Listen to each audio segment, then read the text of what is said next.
Sajjala arrest కి ముహూర్తం ఖరారు. సజ్జల రామకృష్ణారెడ్డి వైసీపీలో జగన్ ఎంత ఫేమసో సజ్జల కూడా అంతే ఫేమస్. ఎస్ఆర్కే అనే పేరుతో ఒక దశలో వైసీపీలో నంబర్ 2 అంటూ గుర్తింపు కూడా తెచ్చుకున్నాడు. పార్టీలో సీనియర్లందరినీ కాదని సజ్జల చెప్పిందే ఫైనల్ అన్నట్టుగా పరిస్థితి ఉండేది వైసీపీలో. గత ప్రభుత్వంలో ప్రభుత్వ ప్రధాన సలహాదారు పదవిలో 5 ఏళ్లు కొనసాగిన సజ్జల అన్ని శాఖలపై పెత్తనం చేసేవారు. దీంతో సజ్జలకు సకల శాఖ మంత్రి అనే పేరు కూడా వచ్చేసింది. ఏ శాఖపైనైనా సరే ఆరోపణలు వస్తే వెంటనే సంబంధిత శాఖ మంత్రి బదులుగా ఈయనే ప్రెస్ మీట్ పెట్టి ఆరోపణలు ఖండించేవారు.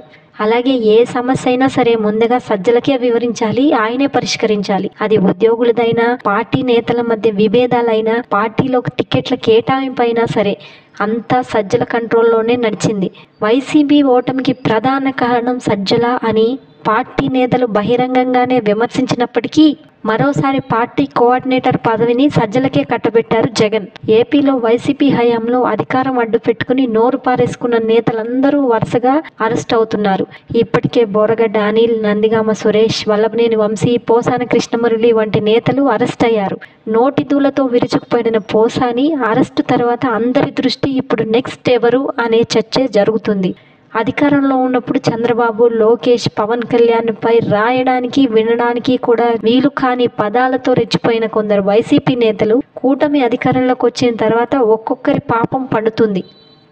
ఇటీవల పోసానిని అదుపులోకి తీసుకున్న పోలీసులు తమదైన శైలిలో విచారించగా తన వ్యాఖ్యల వెనుక సజ్జల రామకృష్ణారెడ్డి ఉన్నారని, ఆయన స్క్రిప్ట్ ఇస్తేనే తాను అలాంటి వ్యాఖ్యలు చేశానంటూ పోసాని అసలు విషయం బయట పెట్టేశారు. గతంలో కూడా ఇదే తరహాలో సజ్జలపైన ఆరోపణలు వచ్చాయి. దీంతో ఈ కేసు మరో మలుపు తిరగనుంది. ఇప్పటికే టీడీపీ కేంద్ర కార్యాలయంపై దాడి కేసులో సజ్జలపై ఆరోపణలున్నాయి. పోలీసులు కేసు కూడా నమోదు చేశారు. ఇటు ముంబై జత్వానీ కేసులో కూడా సజ్జలపై ఆరోపణలున్నాయి. దీంతో హైకోర్టులో సజ్జల రామకృష్ణారెడ్డి, ఆయన కుమారుడు భార్గవ్ రెడ్డి ముందస్తు బెయిల్ పిటిషన్ వేశారు. తమను అరెస్ట్ చేయకుండా చూడాలంటూ పిటిషన్లో వేడుకున్నారు. జగన్ ఆదేశాలు ఇవ్వడం, వాటిని సజ్జల పాటించడం అనేది వైసీపీ నేతలతో పాటు గత ప్రభుత్వంలో కీలక పదవులు అనుభవించిన ప్రతి ఒక్కరికి తెలిసిందే. గతంలో వివాదాస్పద వ్యాఖ్యలు చేసిన వాళ్ళందరినీ వదలకుండా కూటమి ప్రభుత్వం చర్యలు తీసుకుంటుంది. అయితే సజ్జలతో పాటు పెద్దిరెడ్డి వంటి జోలికి మాత్రం కూటమి సర్కార్ పోవడం లేదు. దీనికి కూడా ప్రత్యేక స్కీమ్ అమలు చేస్తున్నట్లు తెలుస్తుంది. అయితే అరెస్టులపై 1-2 రోజులు మాత్రం అక్రమం అంటూ గగ్గోలు పెడుతున్న వైసీపీ నేతలు ఆ తర్వాత సైలెంట్ అయిపోతున్నారు. సామాన్యులైతే అయ్యో పాపం అని కూడా అనడం లేదు. బోరగడ్డతో పాటు పోసాని కేసులో కీలక పాత్రధారి సజ్జల అనేది ఇప్పటికే క్లియర్ అయిపోయింది. కానీ ఆయన పైన ఎలాంటి చర్యలు తీసుకోవడం లేదు. దీని వెనక ఏదైనా వ్యూహం ఉందా అనే ప్రశ్న కూడా తలెత్తుతుంది. అయితే చిన్న చితక కేసుల్లో అయితే వెంటనే బయటకు వచ్చే అవకాశాలున్నాయి.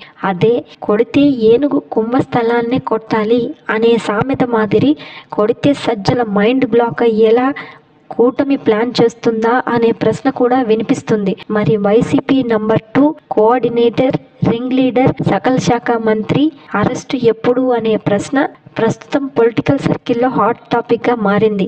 దీనికి తోడు సజ్జల, ఆయన కుమారుడు ముందస్తు బెయిల్ పిటిషన్ వేయడం కూడా త్వరలో సజ్జల అరెస్ట్ తప్పదు అనే సంకేతాలు వినిపిస్తున్నాయి. వేచి చూద్దాం ఏం జరుగుతుందో. హాయ్ ఫ్రెండ్స్, మా ఫ్యూచర్ టుడే ఛానల్ చూస్తున్నందుకు చాలా థ్యాంక్స్. మరిన్ని లేటెస్ట్ వీడియోస్ కోసం వెంటనే సబ్స్క్రైబ్ చేయండి.